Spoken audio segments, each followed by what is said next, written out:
의학 통계 자료에 의하면 암이나 불치병을 진단받은 사람들이 보이는 세 가지 반응이 있어요. 첫 번째 반응은 도저히 받아들일 수 없어서 폭력적으로 변한다고 합니다. 왜 나에게 이런 일이 일어나야 해? 왜 하필이면 나야? 하면서 하나님 이건 아니잖아요. 하나님께 원망하며 폭력적인 반응을 보인다고 합니다. 이 모습을 지켜보는 가족들도 매우 고통스럽습니다. 그래서 이대로 죽어버릴 것처럼 자살을 암시하는 행동도 서슴지 않는 모습을 보면서 가족과 함께 모두가 힘들어하는 시기가 바로 첫 번째 보이는 반응이라고 합니다. 그리고 시간이 지나면서 보이는 두 번째 반응은 간절함입니다. 자신의 병을 받아들이면서 그동안 건강을 관리하지 못한 자책과 함께 이제는 치료해 보겠다라고는 마음을 갖는다고 합니다. 그래서 하나님께 한 번만 더 기회를 주셔서 건강하게 되기를 기도도 하는 것이죠. 세 번째 반응은 이제 어떻게든지 잘 치료하여 이 병을 이기고 싶어하는 간절한 소망을 갖게 된다고 합니다.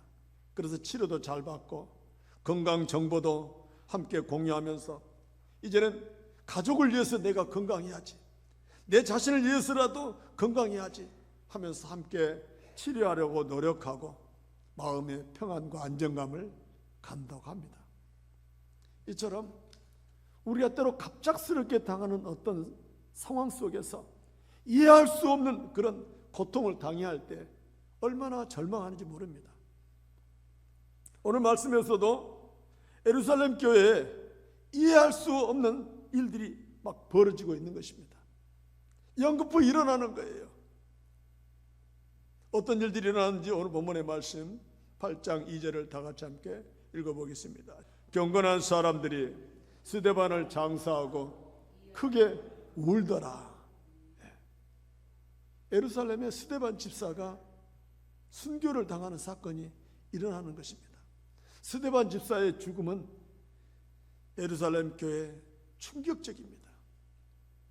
예루살렘 교회가 제사장의 무리도 들어오고 교회는 그야말로 일사천리로 부흥하게 되면서 이대로 간다면 유대 땅 작은 고을 베들레헴에서 일어난 메시아의 기쁜 소식이 온 유대와 이스라엘을 구원하는 역사가 일어날 것이라고는 그런 기대가 가득했었죠. 그런데 그 기대에 반하여 스데반 집사가 덜컹 순교를 당하니까 하나님 도대체 이게 웬일이에요? 왜 우리에게 이런 일이 일어나는 거예요? 이해할 수가 없어서 예루살렘 교회가 심히 큰 혼란에 빠지게 된 것입니다. 그래서 8장 2절 말씀 경건한 사람들이 스데반을 장사하고 크게 울더라 라고 말합니다. 그런데 스데반의 죽음으로만 끝나는 것이 아니었어요. 본문 8장 3절을 다 같이 읽어볼까요? 사울이 교회를 잔멸할세 각 집에 들어가 남녀를 끌어다가 옥에 넘기니라. 아멘. 이제는 스데반의 죽음을 슬퍼할 겨를이 없습니다. 붙잡히지 않으려고 도망가고 숨고 피해야 했어요. 목숨을 위해서 도망가야 되는 상황이 생긴 거예요. 대제사장들과 결탁한 유대인들이 사울의 핍박이 본격화된 것입니다. 이제 이들은 예루살렘에 스데반 같은 자들은 이번 기회에 완전히 색출해서 잔멸하려고 하는 계획을 세운 거예요. 이 잔멸하다라고 하는 단어에 이 리마이 로마이라고 하는 단어는 크게 손상시키다, 짓밟다 그런 뜻인데 멧돼지가 포도원을 뭉개버리듯이 짓밟다 그런 뜻입니다. 그러니까 예루살렘 교회가 완전히 짓뭉개져 버릴 정도로 핍박을 당하고 있다는 것입니다. 제사장의 공문을 받아든 사람은 증인도 필요 없습니다. 누구든지 붙잡아 결박할 수 있고 잡아 가둬버릴 수가 있습니다. 이런 지경이라면 예루살렘 교회가 이제 문을 닫아야 되는 상황에 온 것이죠. 누가 예배 드리려 하겠어요? 다 도망가죠. 숨죠. 그래서 예루살렘 교회는 사도들만 남고 뿔뿔이 흩어지기 시작합니다. 자신들이 살았던 삶의 터전을 떠난다는 것은 쉬운 일이 아니죠. 어디론가 도망가서 새로운 삶을 산다는 것은 어려운 거예요. 낯선 곳으로 정처 없이 도망가는 것이 바로 그들에게는 핍박의 시작이요 고난의 시작이었습니다. 이처럼 우리가 살아가는 삶 속에서도 때로는 이해할 수 없는 상황을 만날 때가 있고 그 상황 속에 망연자실하면서 절망할 때가 있습니다. 사랑하는 가족이 갑자기 떠나버리는 상황을 받아들일 수가 없어서 절망할 때가 얼마나 많은지요. 이번 주는 제 손위의 누나 기일이 있는 주간입니다. 제가 장로의 신학대학원을 입학하던 그해 3월 둘째 주에 학교를 2번 갔는데 그 주에 제가 제일 사랑하는 누나가 교통사고로 세상을 떠나버린 거예요.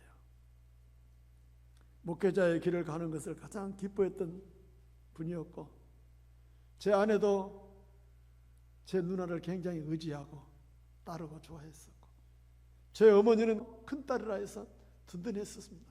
온 가족이 갑작스런 사고 앞에 망연자실하고 어떻게 할 수가 없어요. 잠도 못 자요. 눈물로 밤을 새우는 그런 날들이 계속됐었습니다. 그런데 그렇게 힘들어하던 우리들에게 누나가 흰옷을 입고 천국에서 활짝 웃는 모습을 보여주시면서 마음에 평안이 많은 거예요. 하면서 우리 가족이 위로를 받았던 그러한 경험이 있습니다. 이처럼 누구나 다 힘들고 어려운 이해할 수 없는 상황을 만날 때에 우리는 원망하며 한탄하며 하나님께 부르짖을 때가 있죠. 그런데 여러분 우리 개인의 삶도 그럴진데 하물며 교회이겠습니까? 교회도 사탄과 악한 영에 휘둘리면서 세상으로부터 비난과 지탄을 받으며 처절하게 무너질 때가 있습니다.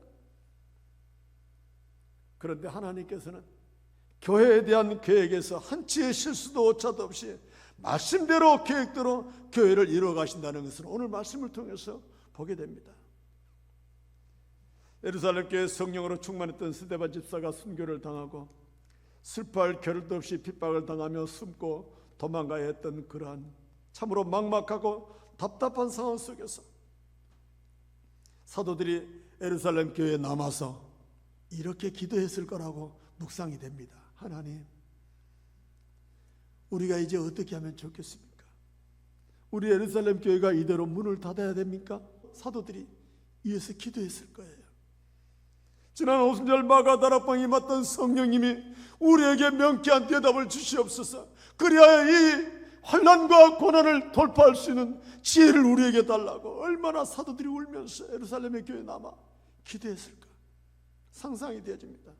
그런데 그런 사도들의 기도와는 상관없이 하나님의 역사는 계속되고 있었습니다. 오늘 본문 1절을 다 같이 함께 읽어보겠습니다. 그날에 예루살렘에 있는 교회 큰 박해가 있어 사도 외에는 다 유대와 사마리아 모든 땅으로 흩어지니라. 아멘. 흩어졌다는 것입니다. 디아스페로라고 하는 단어인데 흩뿌리다, 두루두루 뿌려버리다.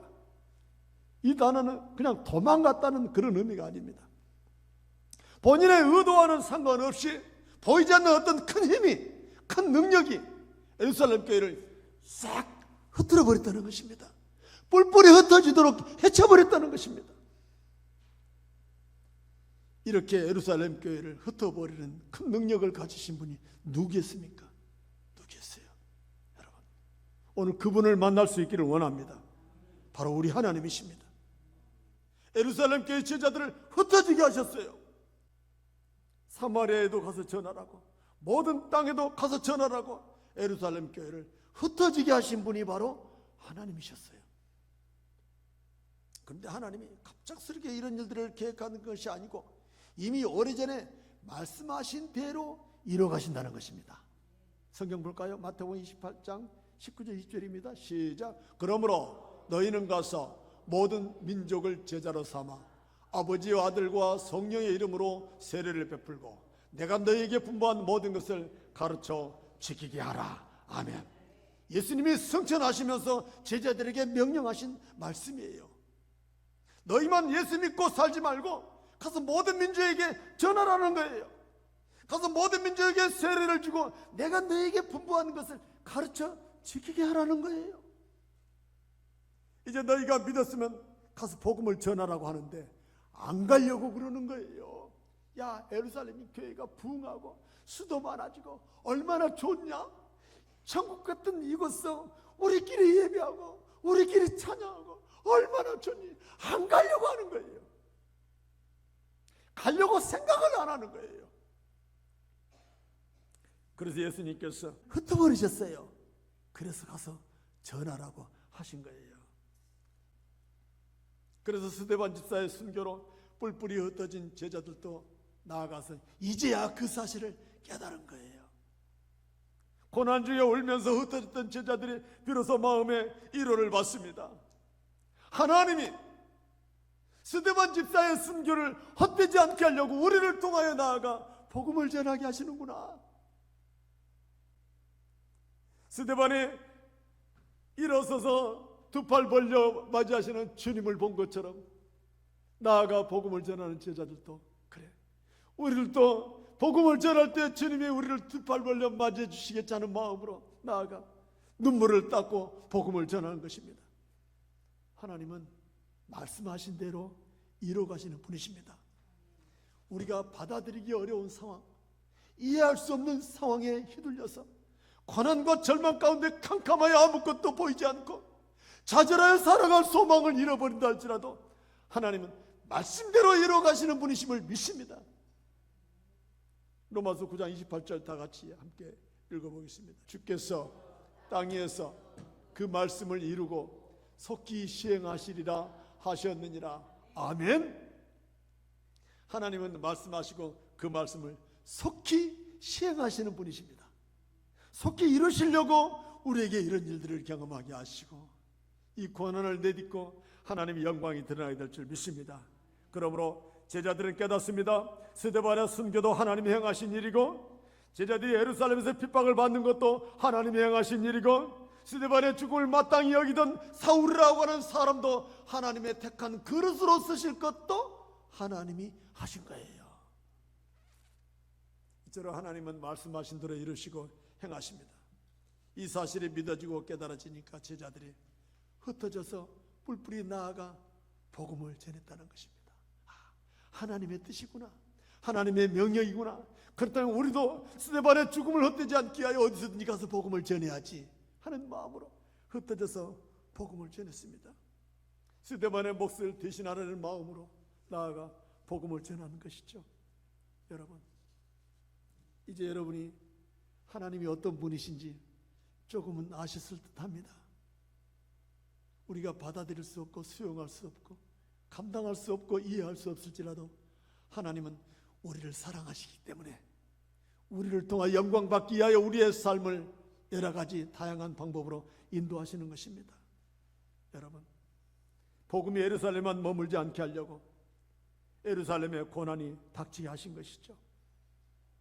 이 복음을 전파하게 하시려고 하나님께서 이 방법으로 온 세상의 복음을 전했던 것입니다. 그래서 이러한 하나님의 놀라운 계획과 뜻을 아는 사람은, 하나님의 절묘한 그 한수를 깨닫는 사람은 어떠한 고통 중에도 절망하지 않게 될 것입니다. 어떠한 환난 중에도 낙심하지 않게 될 것입니다. 어떠한 슬픔 중에도 주님만 바라보며 다시 일어서게 될 줄 믿습니다. 실로암 안과병원의 김선태 원장님이 밤이 깊으면 먼동이 트는 밝은 새벽은 가깝다라는 글을 쓰면서 이런 말을 하셨어요. 인생은 누구에게나 고난이 있습니다. 그러나 고난이 고난으로만 멈추지 않는 것은 그 고난을 붙드신 분이 우리 하나님이십니다. 하나님이 붙드시는 고난은 곧 망할 것 같지만 결코 그렇지 않습니다. 하나님이 붙드시는 고난은 실패할 것 같지만 결코 그렇지 않습니다. 하나님이 붙드시는 고난은 반드시 의미가 있습니다. 이렇게 써놓은 글을 보았습니다. 사랑하는 여러분, 우리는 하나님의 생각을 이해할 수가 없지만 우리를 사랑하시는 하나님은 지금보다 더 나은 모습으로 우리를 아름답게 만들어갈 줄 믿습니다. 이사야 55장 8절을 다 같이 읽습니다. 이는 내 생각이 너희의 생각과 다르며 내 길은 너희의 길과 다름이니라. 여호와의 말씀이니라. 아멘. 사랑하는 여러분, 우리의 생각과 하나님의 생각이 다름을 인정할 수밖에 없습니다. 우리의 계획하는 것과 하나님이 계획하는 것이 다를 수밖에 없는 것입니다. 다르지만 그 다름이 우리를 위한 다름입니다. 우리를 사랑하시기 때문에 다르게 할 수밖에 없는 거예요. 우리를 하여금 더 좋은, 더 나은 모습으로 살게 하려고 우리의 삶의 상황을 우리의 원대로 두지 아니하시고 하나님의 원하시는 대로 만들어 가심을 믿습니다. 그러므로 지금보다 더 나은 모습으로 우리가 새롭게 변하여 최상의 것을 우리에게 주실 줄 믿습니다. 하나님을 믿는 사람들에게 일어나는 모든 일은 하나님이 관련하시는 일입니다. 우리는 하나님이 사랑하시는 자녀임을 믿습니다. 우리는 하나님의 택함받은 하나님의 백성임을 믿습니다. 그렇다면 우리의 삶에 일어나는 사소한 일 하나하나도 하나님이 주관하고 계심을 믿으십시다. 그래서 혹 내 원대로 내 마음대로 안 될지라도 하나님이 더 나은 모습으로 우리를 변화시킬 줄 믿고 기대하면서 하나님의 뜻을 찾아가는 저와 여러분 될 수 있기를 축복합니다. 예루살렘 교회 제자들과 성도들이 당하는 슬픔이 그냥 슬픔으로만 끝나지 않게 하시고 핍박을 피하여 도망가고 피하고 따라갔지만 그 환난을 통하여 고난 중에 있었지만 그들이 이 뜻을 깨닫고 하나님이 역사하실 것을 깨닫고 나아가 복음을 전했더니 하나님의 놀라운 역사가 일어났던 것입니다.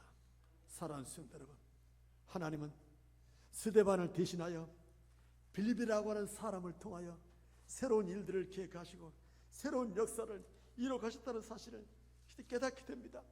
하나님이 일하시는 거예요. 하나님이 하시는 것입니다.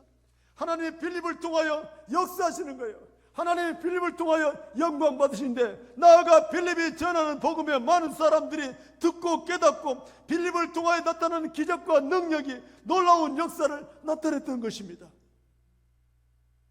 빌립이 나아가 복음을 전했더니 더러운 귀신들이 크게 소리지르며 나가고 죽은 병자도 나가고 고침받고 못 걷는 자도 낫게 되니 그 성에 기쁨이 크게 있었더라. 큰 기쁨이 있었더라는 것입니다.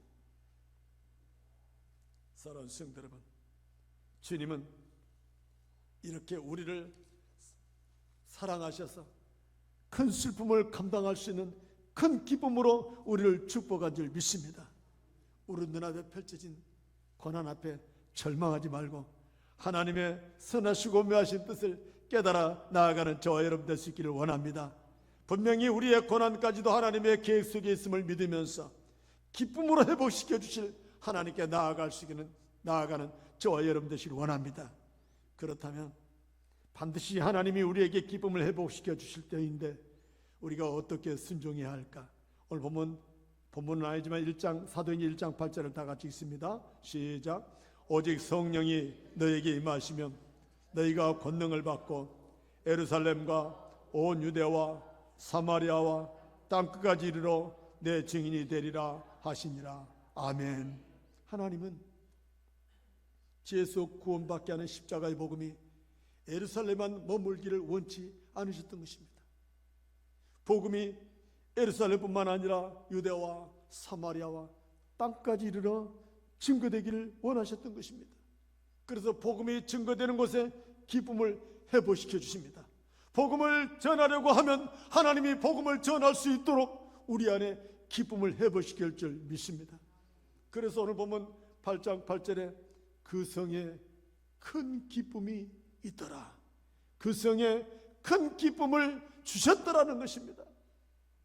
예루살렘에서 잃어버렸던 기쁨을 사마리아에서 되찾아 주신 것이죠. 빌립 집사가 복음을 전하니까 능력이 나타나고 표적과 기적을 보고 큰 기쁨이 회복됐던 것입니다. 여러분, 이제 말씀을 들으면서 교회를 향하신 하나님의 뜻이 무엇인지를 깨달은 줄 믿습니다. 개인도 교회가 겪은 고난도 핍박도 다 하나님의 계획 속에 있다는 것입니다. 분명한 것은 고난이 고난으로만 끝나지 않고 그 고난을 통하여 하나님이 영광 받으실 만한 일들을 우리에게 허락할 줄 믿습니다. 특히 주의 영광을 위한 복음 전도는 하나님께서 다시금 큰 기쁨을 회복시켜 주실 만한 위대한 일들입니다. 고난 중에 기쁨을 회복시켜 주시는 복음 전도, 이것은 우리가 해야 할 유일한 사명입니다. 하나님 복음 전파를 위해서 기적을 행하십니다. 복음 전파를 하라고 우리에게 능력을 주시는 것입니다. 사람들은 기적이나 능력을 보고 기뻐하지만 하나님은 한 영혼이 주께로 돌아오는 것을 보시고 기뻐하시는 것입니다. 우리를 향한 하나님의 뜻이 무엇인지 디모데전서 2장 4절을 다 같이 함께 읽습니다. 시작. 하나님은 모든 사람이 구원을 받으며 진리를 아는 데 이르기를 원하시느니라. 아멘. 그렇습니다. 하나님은 모든 사람이 구원받기를 원하십니다. 모든 사람이 진리를 알기를 원하십니다. 모든 사람이 구원받기를 원하시는 것입니다. 여러분, 돌아보건대 우리 교회도 예루살렘 교회처럼 부흥의 역사가 일어났었습니다. 제가 부임하고서 이어지는 전도 열풍으로 교회는 젊은 사람들로 붐볐었습니다. 그래서 저는 평신도 중심 사역으로 돌아가려고 준비도 했습니다. 교인들을 달란트별, 취미별, 특기별 세분화하여 각 위원장을 세우고 조직했습니다. 각각 소그룹의 모임을 활성화시키면서 교회는 조직화되었었습니다. 그런데 성령의 역사와 은혜의 복음이 부족한 가운데 우리의 조직은 모래에 쌓은 성처럼 아르르 무너져 버리고 말았습니다. 더구나 코로나19의 여파로 덮치면서 교회는 큰 슬픔에 빠지고 말았습니다. 여기 계신 여러분들은 그 큰 슬픔을 이겨내면서 함께 여기까지 오신 분들인 줄 믿습니다. 그 아픔을 견뎌내면서 여기까지 오신 분인 줄 믿습니다. 이제 우리 신성교회가 성령의 역사하심으로 다시 한번 교회가 부흥되기를 원합니다. 이 일에 순종하는 마음으로 과감하게 첫발을 내디면서 교회여 부흥하라고 하는 명령을 앞세워 거룩한 부담을 가지고 한 발짝 한 발짝 나아가길 원합니다. 어떻게 부흥한단 말인가? 가능하긴 할까? 제 자신도 가능이라는 단어를 굳이 말하고 싶지 않습니다. 왜? 가능하게 하시는 분은 하나님이십니다. 가능하게 되어지도록 우리는 주님의 도구가 되어 순종할 뿐입니다. 원하시는 대로 주님께 쓰시는 대로 순종하며 나아갈 때 하나님은 가능하게 하시고 마침내 이 교회의 부흥의 역사를 이뤄갈 줄 믿습니다. 하나님이 이미 우리 교회에 대한 계획이 있을 줄 믿습니다. 이미 그 계획을 진행하고 계십니다. 이 교회를 부흥케 하려고 하나님은 기적과 표적을 보여주시지 않습니까? 여러분, 귀가 안 들리던 우리 박연자 성도님의 귀가 들렸다는 것은 하나님이 하신 일입니다. 하나님 베푸신 기적이에요. 평신도인 우리 성도가 그런 기적을 맛봤다면 분명히 하나님은 이런 기적을 보여주면서 우리 신성교회 그래 이런 기적과 함께할 터이니 너희도 나가서 복음을 전하라고 우리에게 보여주신 표적입니다. 이런 증거를 가서 전할 수 있기를 원합니다. 하나님이 고쳐주셨음을 사람들 앞에 증거하면서 당신도 예수 믿으면 복받게 될 거라고 전할 수 있기를 원합니다. 이런 기적은 또다시 일어납니다. 반드시 일어납니다. 믿음의 사람들을 통해 하나님의 위대하신 역사를 이뤄갈 줄 믿습니다. 그러므로 사랑하는 성도 여러분, 거룩한 부담을 안고 한 사람이라도 전도하려고 하는 열정으로 우리 나아가십시다. 순종하는 자에게 기적을 보게 하시고 순종하는 자에게 능력을 나타나게 될 줄 믿습니다. 순종하는 자에게 영광을 보게 하는 것입니다. 물이 포도주로 변했던 사건을 아무도 모르지만 물도온 하인들은 알더라. 순종하는 자들은 알게 되더라는 거예요. 그러므로 여러분, 도도하게 흐르는 하나님의 위대하신 역사를 눈으로 보신 분들은 이제 함께 순종하며 나아갈 때 하나님의 위대하신 역사를 보게 될 줄 믿습니다.